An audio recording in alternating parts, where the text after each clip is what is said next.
Unless otherwise indicated, Ratchet Book Club is intended for a mature audience. Viewer discretion is greatly advised.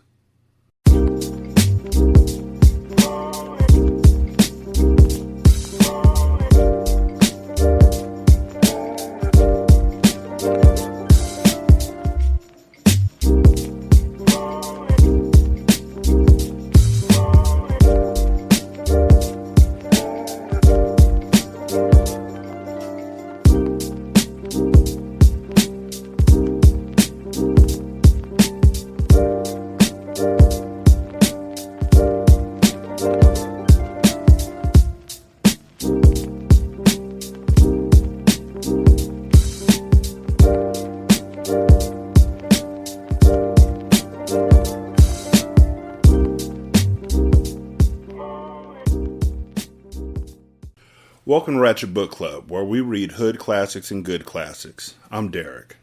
916-633-1537, Ratchet and Ratchet at gmail.com, Ratchet Book Club on Twitter, Ratchet Book Club on Facebook. Chapter 11.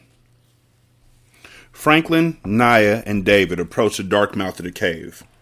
Using Franklin's map, they had navigated a route to the forest that formed the southern fringe of the Mason property. They'd parked on the shoulder of a quiet road that outlined the edge of the woods. A steep hill led from the roadway to the forest wall. They'd hiked through the woods for about a quarter of a mile before they reached the clearing and the cave. David was drenched in sweat by the time they stopped walking. He withdrew a water bottle from his bag. "Only take a few sips, David," Naya said. She wore Bermuda shorts, a tank top, and Nike running shoes, and she didn't appear to be half as wrung out as he was. Light perspiration gleamed on her skin, like polish. "Still haven't gotten used to this heat," David said. He put his hand against a tree to support himself while he drank. He looked at the cave. A jagged black maw, perhaps 7 feet high and 5 feet wide, gave access to the cavern. Mounds of rocks and dirt covered the ground outside the passageway. The area was preternaturally still and silent. Franklin's camera hung around his neck. He took a photo of the entrance. "David, take out the Bible, please," he said. David did as he asked. Franklin stood beside him and turned the pages, stopping at one of the illustrations. The drawing of the large dogs gathered outside the cave's doorway, and a group of men crouched in the woods, watching as if waiting to attack. "The men huddled back there," Franklin said. He indicated the wall of trees and shrubbery behind them. "You're right," Naya said, peering over David's shoulder at the illustration. "It's a good thing these dogs aren't here," David said. "Not yet," Franklin said in a low voice. He looked around warily. Due to the trees, cool shadows dwelled around them. "I know what you're thinking," David said. "The girl in the hospital was mauled by a dog and mentioned something about a man who used dogs to do something. Attack, maybe." "You and I are on the same wavelength," Franklin said. "We better hurry up, guys," Naya said. "Let's get inside there and do what we came to do." "One moment," Franklin said. He raised his camera and snapped another shot of the cave entrance. "Now, let's proceed," Franklin said. The first and only time David had ventured into a cave, he had been 11 years old. They had been taking a family trip to Chicago to visit relatives, and on the way, they stopped in Cave City, Kentucky, to do some sightseeing. On their way down into the cavern depths, he had seen a spider on the wall as big as his face. The memory had stayed with him ever since. This cave was much smaller than the one in Kentucky, but it was no less forbidding. When they stepped inside the passageway, cool air swirled around them, like disturbed spirits. The sound of their breathing was amplified, as if they were shut inside a tomb. David swept a flashlight across the limestone walls. Thank God, he didn't see any giant spiders clinging to the rocks. As they moved deeper within, a foul smell assaulted his nostrils. Naya wrinkled her nose too. What's that awful smell? It can't just be old dirt. Death. Franklin came up behind them. When I was in graduate school, I worked part-time in a crematory. This is the malodor of incinerated corpses. David didn't need to ask why the stench of death polluted the air. The guy who had told Franklin about this place claimed to have seen a heap of skeletons. Can we please hurry up and do what we have to do? Naya said. I don't like the feeling this place gives me. Give me light, please, Franklin said. I will commence with my photographs. They crept farther inside. As David and Naya shone the flashlights around the area, Franklin snapped photos. Ahead, a bend in the cavern awaited. This looks like the illustration in the Bible, David said. He fumbled out the book. He found the representation of the 4 remaining men, armed with weapons, walking deeper into an earthen tunnel. Unlike those valiant men, we didn't have the foresight to arm ourselves, Franklin said. Let us hope that it won't be necessary. They walked around the corner. Naya gagged. David covered his mouth with the edge of his shirt. We discovered the source of the stench, Franklin said. He took a picture. A brownish-gray mixture of dirt and ashes covered the cavern floor. Walking through it was like stepping through a sandbox. Junior said he saw bodies back here, Naya said. She coughed. Someone must have burned them. To hide evidence, David said. But whose bodies were here? Naya said. God, I'm going to have nightmares for a week after this. David turned to another drawing in the Bible. It depicted a swarm of savage-looking people, dressed in rags, crowded inside the cave. Maybe it was these people, he said. I'm sure it is the vicious mob illustrated there, Franklin said. He had walked forward through the ashes and begun to study the wall. Both of you, please, come. I'd like a light here, he pointed. David and Naya went behind Franklin and directed the light at the area he indicated. Large symbols were engraved in the stone. It was a language that David did not understand. Franklin clicked a couple of photographs. This is a West African tongue. Malinke, I believe, a Manding language from the Niger-Congo family. Really? Naya said. Can you read it? Franklin squinted. It has been many years since I have encountered this. He traced his hand across the carved symbols. David glanced at Naya. She shrugged. Franklin abruptly looked at the ground. He tested it with his foot. His boot found a depression and sank in deep enough to swallow his ankle. Mumbling under his breath, Franklin took the Bible from David. He paged to another drawing. Okay, what are you thinking, Franklin? David said. Have you figured this out? Look. Franklin tapped the page. The illustration portrayed the Goliath of a man who was trapped behind a crumbling rock wall. This character in the drawing, Franklin said. He was buried here, I think. Buried, Naya said. But the others, according to Junior's story, were piled on the ground. Not this one. Franklin's eyes gleamed. No, he was special. He pointed to the engraved symbols.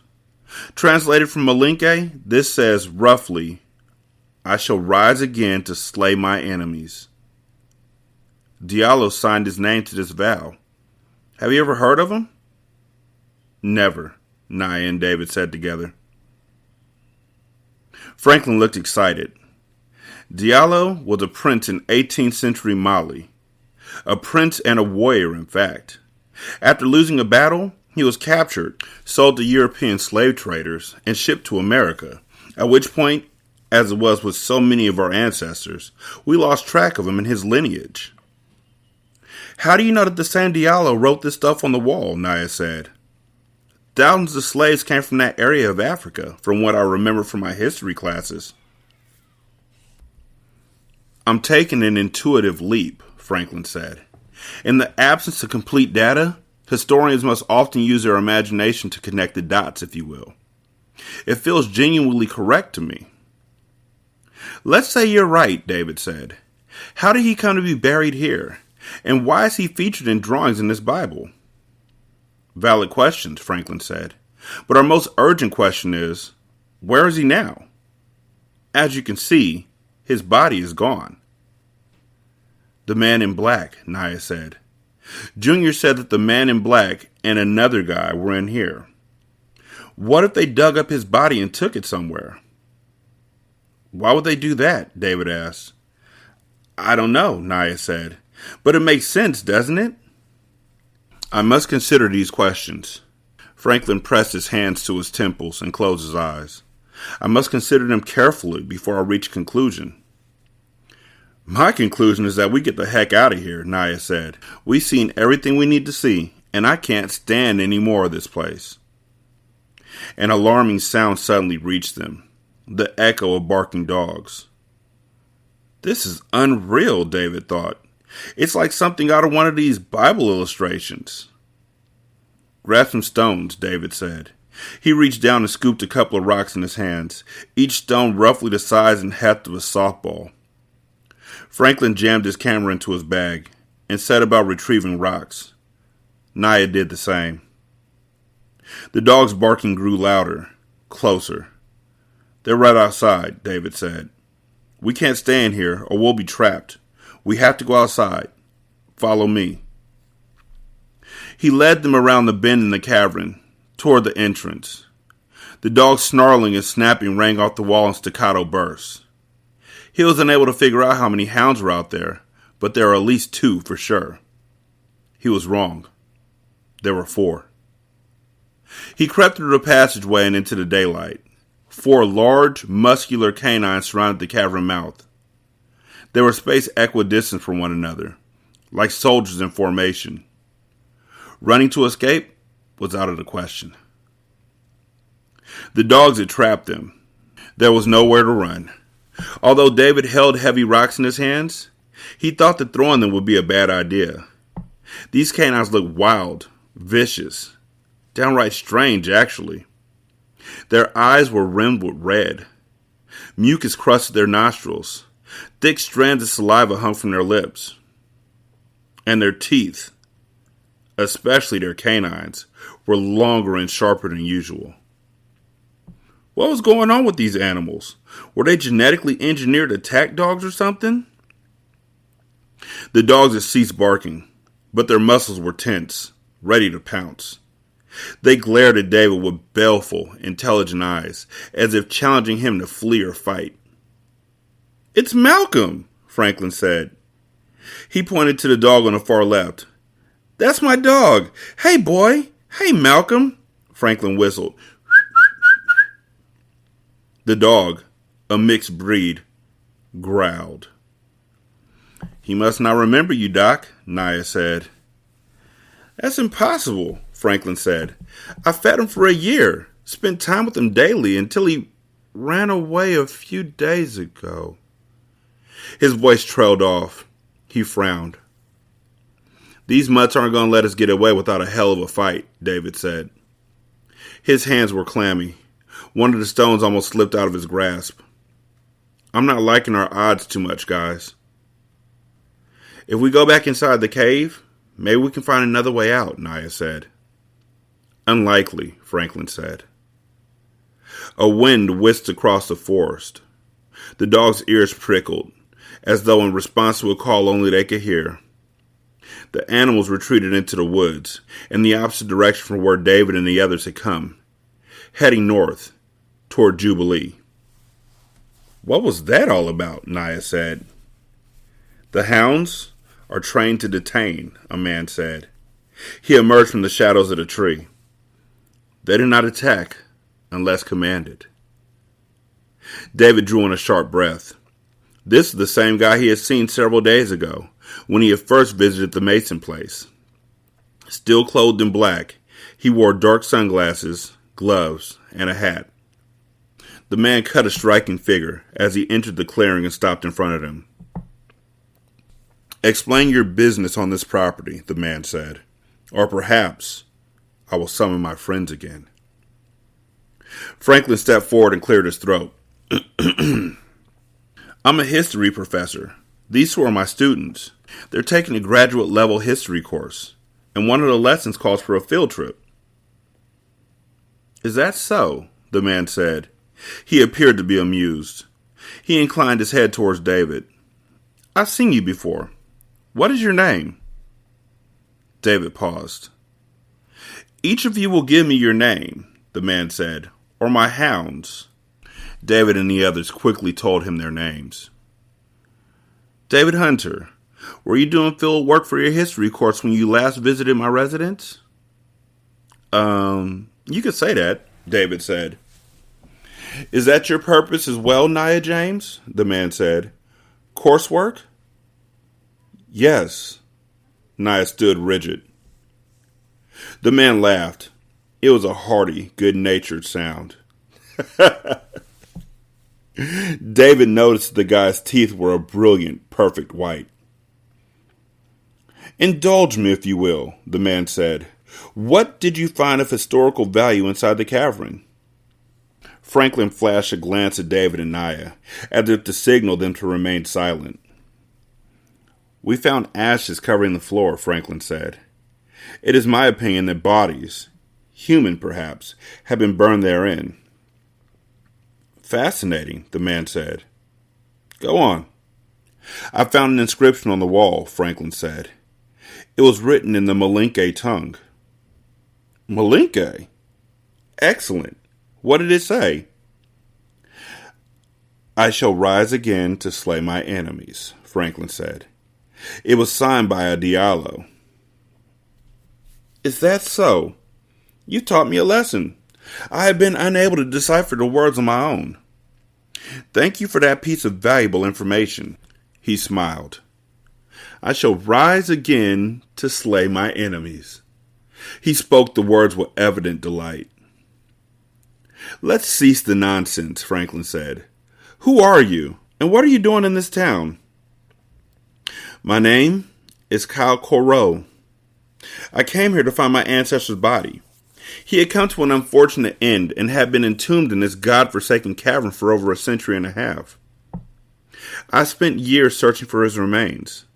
I wished to give him a burial appropriate for a prince. Diallo, is he the one? David said.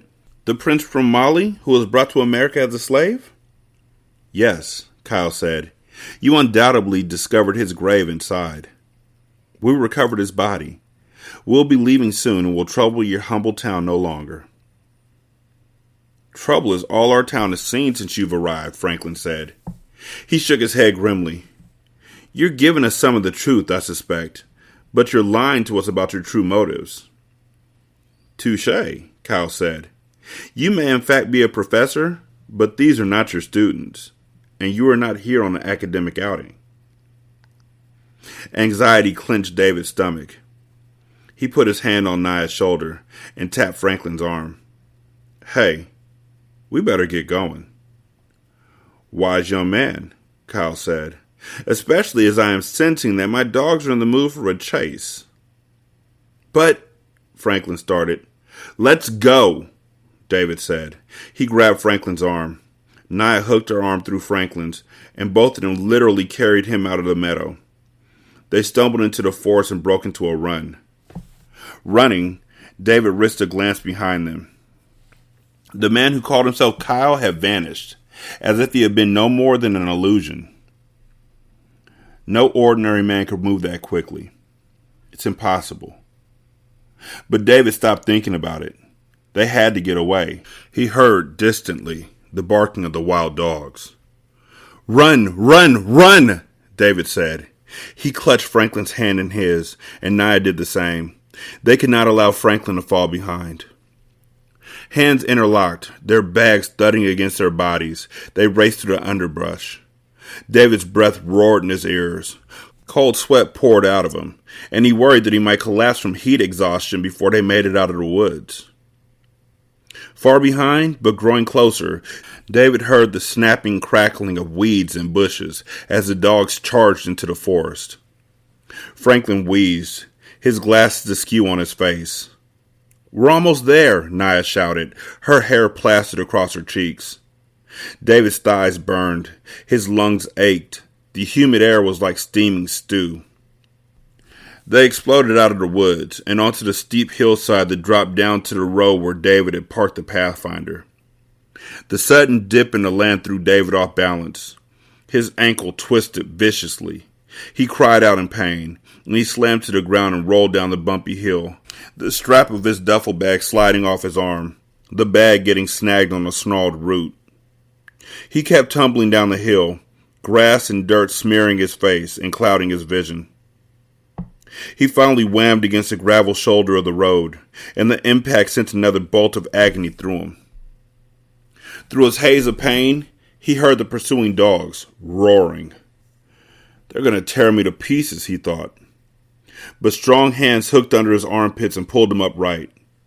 Naya. I got you, baby, she said. Where are your keys?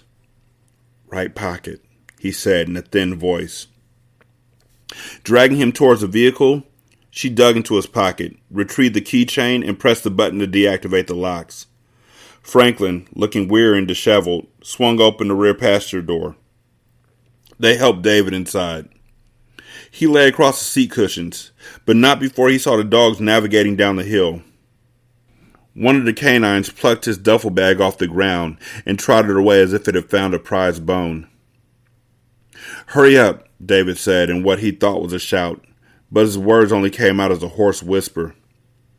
He heard the dogs, closer, then doors opening and slamming, the engine rumbling, spinning tires ripping through gravel. We made it! Naya laughed deliriously. It was the last thing David heard before he blacked out. We've got to get David home, Naya said. She drove, and Franklin rode in the passenger seat. I think he sprained his ankle pretty badly, and he might have heat exhaustion, too. All of us are fortunate that we escaped with our lives. Franklin dried his face with a handkerchief. Those fearsome dogs. I don't understand how my own dog could turn against me so. He seemed not to recognize me at all. I don't know, she said. This field trip of ours just raised more questions. Why was this Kyle character dressed in heavy dark clothing on a hot day? Franklin said. Virtually none of his skin was exposed. Did you notice? He could be allergic to sunlight, Naya said. Really? I have no idea. The control that he exerted over the animals. It was uncanny. She wiped perspiration from her brow, steering with her other hand. She didn't want to puzzle over the questions that Franklin raised, but she could not help herself. They had stumbled into something of unprecedented weirdness. Doubtless, Kyle and his hounds are responsible for the young woman who was mauled last night, Franklin said. I will wager that he's guilty of the disappearance of the two people as well. We need to call the police, Naya said. Franklin laughed bitterly. Naya, we have no compelling evidence to support our theory. Although the dogs chased us, we were trespassing on private property, remember. Frankly, I'm not certain that Chief Jackson will be willing to listen to me speak on any topic. He practically hung up on me this morning. He's been behaving strangely. I don't know what we should do, she said. All I want to do right now is take care of David. He's my priority. Franklin peered in the rear seat, shook his head sadly. Very well. You attend to David. We need him to be healthy for what we have ahead of us. In the meantime, I'm going to visit the young lady in the hospital. I want to know what she saw last night. The dogs returned to where Kyle waited on the veranda of Jubilee. Sitting in a cane rocking chair, he smiled. He had not expected the animals to capture the humans. He only wanted to frighten them to keep them away. They were meddlers, and too clever for their own good.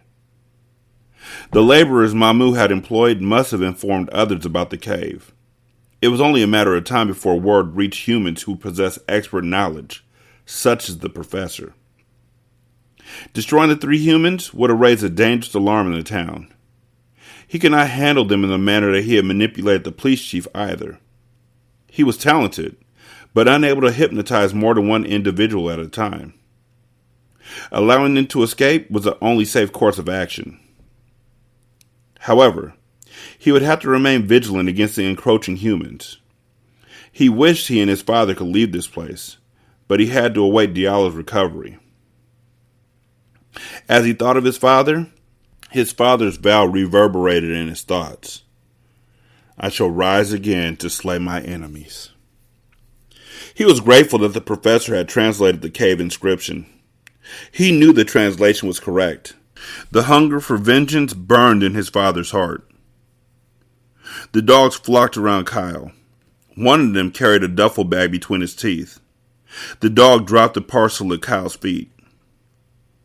Kyle remembered that David Hunter had been carrying this bag. Good work, he said to the hound.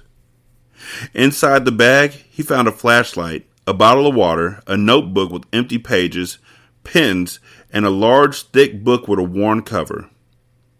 A Bible? Why would the man have brought this with him? He placed the text on his lap. He slid his fingers across the front cover, which was emblazoned with a faded gold cross. Contrary to myth, vampires did not fear the cross, or any religious symbols whatsoever. He had entered churches and temples on many occasions, seeking sanctuary and enlightenment. Being an immortal in an imperfect world could be a wrenching burden, and Mother could not answer every question to his satisfaction. He often sought divine guidance. Kyle had read the entire Bible several times. He longed to discover a reference to a vampire, but he had found nothing. The reason, according to Mother, was that vampires were predatory beasts, akin to lions and bears. Clearly, not all such animals were cataloged in the Bible. It is our fate, our joy and our burden to feed on mankind, Mother taught. Heaven, salvation, nirvana, those things are for man, not for us. Our souls are the souls of predators. Would you expect a wolf to be granted eternal life in the house of God? When Kyle challenged Mother by asking her what became of the souls of humans that metamorphosed into vampires, Mother could not answer him. She was frustratingly ambiguous on matters of spirituality, and when she grew tired of his questioning, she advised him to put the troublesome thoughts out of mind. He would only aggravate himself, she said. Although Mother was satisfied to avoid seeking answers to difficult questions, Kyle questioned the point of a cold, soulless existence. He yearned for more. Maybe Mother was right about him. Maybe he was too human. He opened the Bible, but it was only the same series of familiar books. Genesis, Exodus, Leviticus, Numbers. He stopped, flipped back a page. An expertly rendered black and white drawing filled the paper. A battle between a group of men and a mob of man-like creatures that bore a resemblance to vampires. One of the creatures towered above all. He searched for more illustrations. He found others, randomly placed. Impossible, he whispered. These were the drawings of the climatic battle between men and the legion of vampires led by Diallo. Even his father's entrapment in the cave was illustrated. When Mother finally confessed that his father was not dead, but was asleep, she had told him the story of how his father had come to be imprisoned. Her tale was brought to vivid life in the pictures, with such accuracy that her words might have personally guided the artist. The artist, indicated by the corner inscription, was James Hunter. The name meant nothing to Kyle. The identities of the humans in the pictures were mysteries too.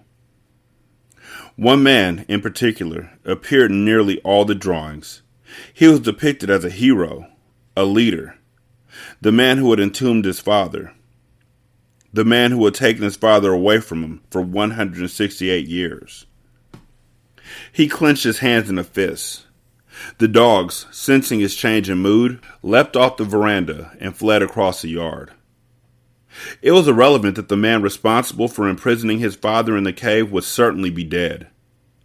The man would have descendants, and by virtue of their lineage, they bore responsibility for what he had done.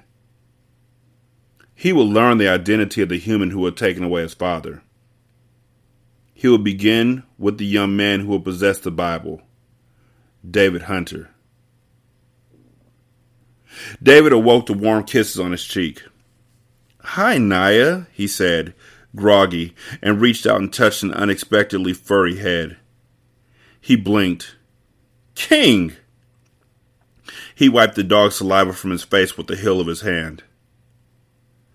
The German Shepherd breathed in David's face, grinning. "You wild and crazy mutt," David laughed. His laugh was cut short by a sliver of rawness in his throat. He had never been so thirsty. He lay on the bed in the master bedroom of the house, a thin blanket tucked over his body, a ceiling fan spinning slowly.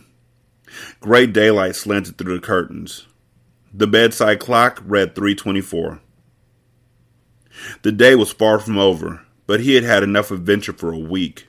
It hurt his head to think about everything that had happened. None of it made any kind of rational sense. Naya walked into the room. She had changed into a pink blouse and shorts, and had wound her hair into a ponytail. "You're a sight for sore eyes," he said. "I'm glad you're awake," she said. Carrying a tall glass of water, she smiled and sat beside him on the bed. Gently, she touched his head. "You're in bad shape, Mr. Hunter. You twisted your ankle, then passed out from heat exhaustion. Here, have a sip." She brought the water towards him. He rose into a sitting position, and she helped him drink. Water had never tasted so good. "I lost my bag," he said. "The Bible was in there." "Sorry, we weren't able to go back to get it. If we had tried." "I know," he sighed. "Where's Franklin?" "He's home. He plans to see the girl in the hospital whenever she wakes up again. He wants to question her about what she saw last night." "Did he reach any conclusions about what we saw at the cave?" "Not really. We only have more questions. Like, why that guy, Kyle, was dressed all in black in hot weather, covering up his whole body, practically. I thought about that the first time I met him. Weird. How did he control the dogs the way he did? We don't know the answer to that either. Franklin's own dog acted like he didn't recognize him, remember?" "I sure do." David pointed at King. "You ever act like you don't know me, King, and I'll disown you." King licked his fingers. "What I wonder is how my father has anything to do with what's happening," he said. Pearl hinted that he was connected somehow, but she couldn't give any details. It's a mystery. "I don't have a clue either. But Franklin is convinced that this Kyle guy is responsible for the disappearances in town. He and his killer dogs. I'd sure like to go with Franklin when he visits the girl in the hospital." "Negative, Mr. Hunter. You're staying right here until you heal. You're in no shape to be running around playing the intrepid investigator." He lifted his leg to test his condition, and a vice of pain tightened around his ankle. He grimaced. "Okay, you're right." He leaned back against the pillow. "Talk about bad timing. This has to be the worst possible time for me to get hurt. While you were sleeping, I went to my house and picked up a pair of crutches. I suffered my share of injuries in my track running days, you know." She motioned behind her, indicating the aluminum crutches that leaned against the armoire. He took her hand in his. "Thank you for taking care of me, Naya. I don't know what I'd do without you." "You're welcome," she smiled. She leaned down and kissed him softly on the lips. Your lips taste like orange and spice," he said. "It's the tea I was drinking. I found a stash in the kitchen cabinet. I hope you don't mind." "Mi casa es su casa, señorita." "A few more of those kisses and I won't be the only one lying across the bed." "You can't handle any vigorous physical activity in your condition," she said, but she kissed him again. He slid his arms around her waist.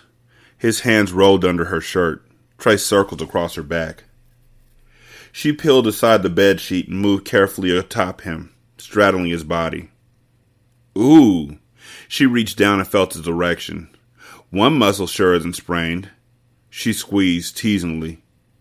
He unbuttoned her blouse, slid it off her shoulders. He smoothly unhooked her bra. Her nipples, rigid with her arousal, were like chocolate drops. He kissed them, tasting her sweetness, and began to flick his tongue across them. She moaned. "You're so lovely," he whispered.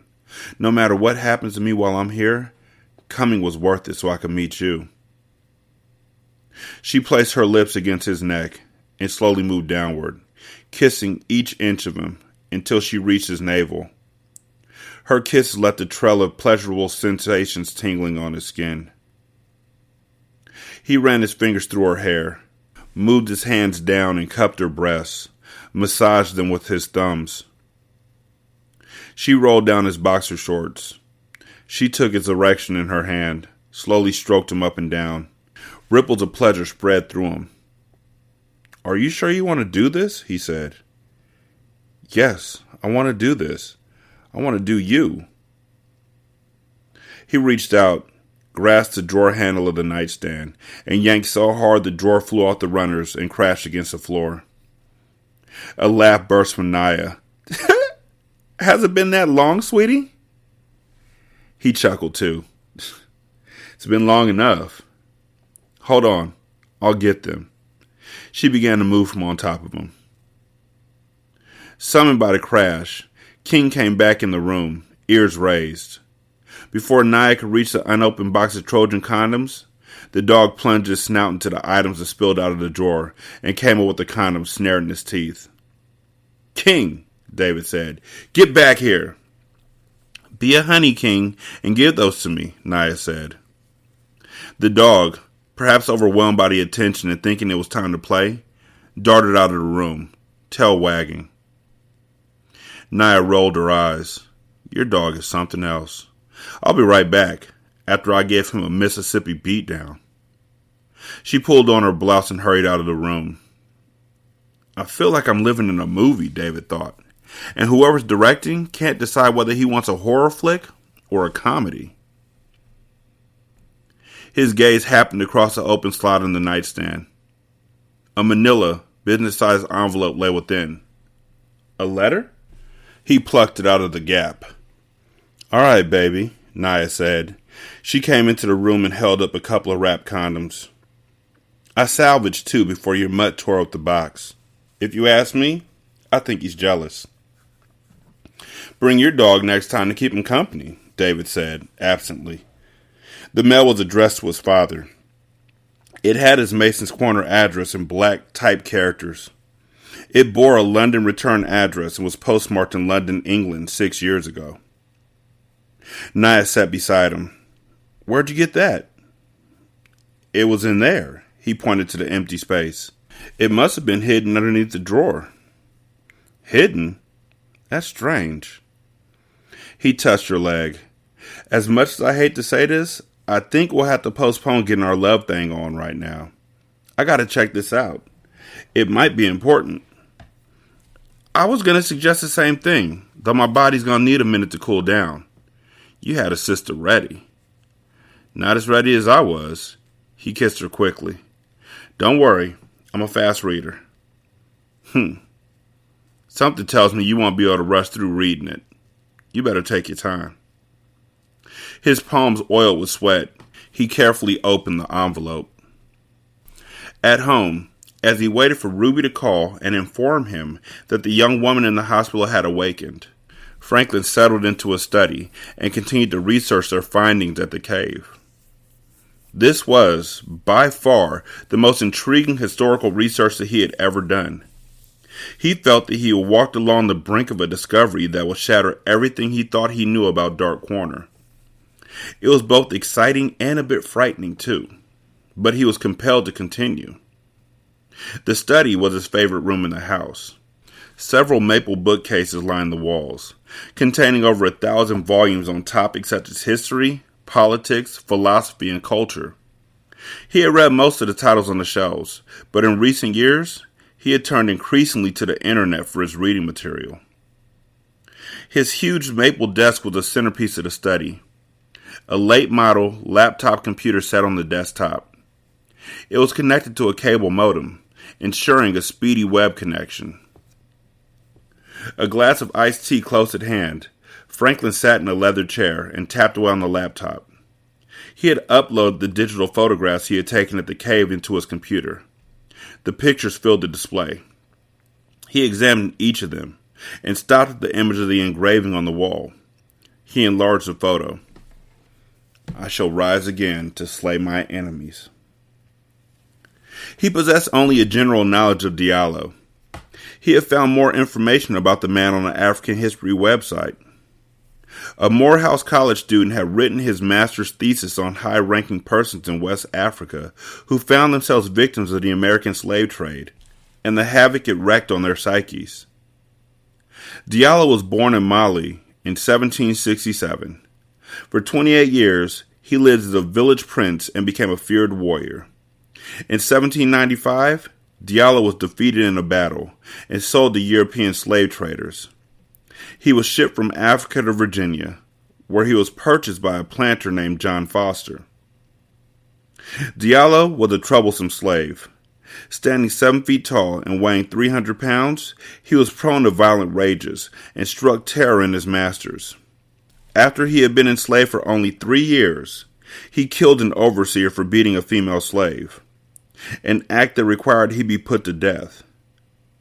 Before his punishment could be dispensed, however, John Foster took the unusual step of agreeing to sell Diallo to an anonymous buyer.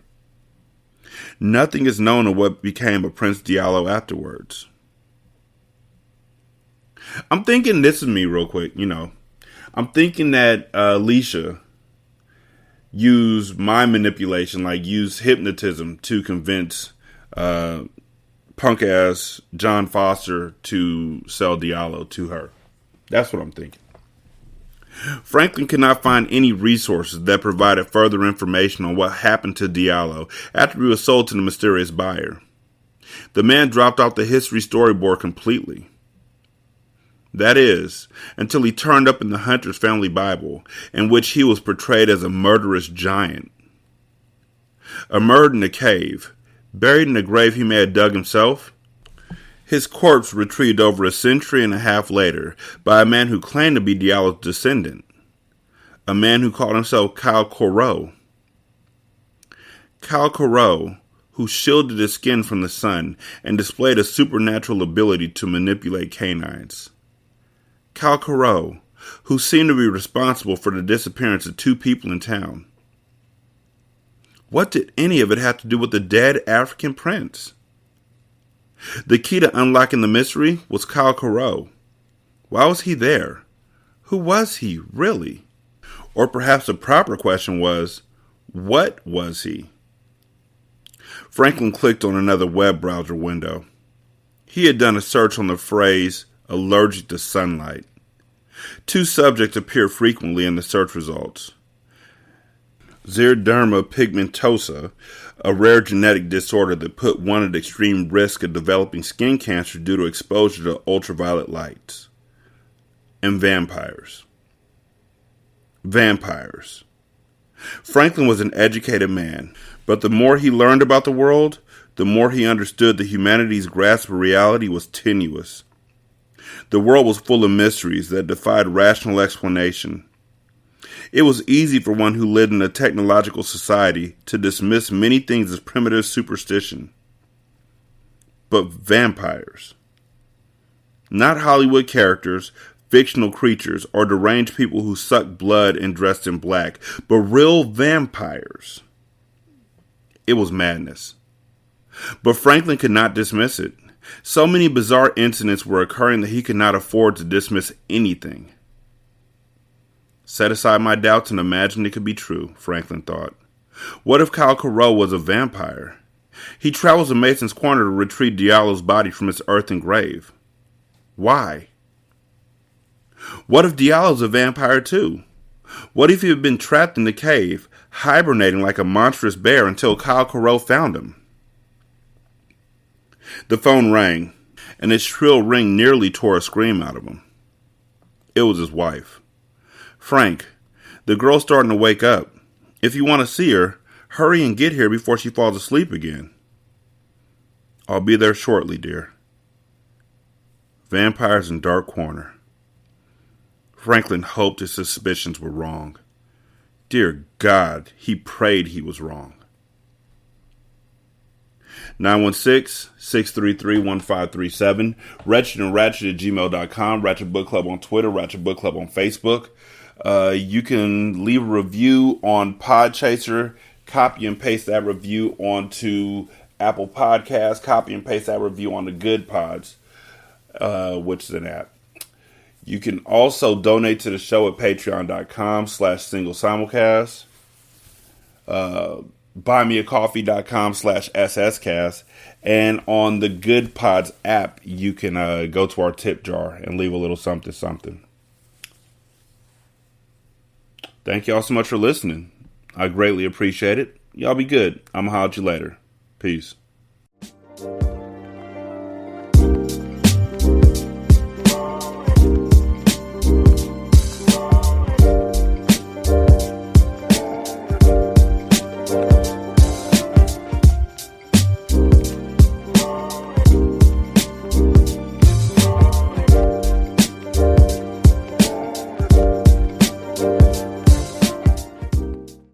The intro and outro to Ratchet Book Club is by That Kid Garan, and it's called Goodbyes. You can email him at tkgbeats94@gmail.com for more information on how to lease this beat. This is Single Simulcast.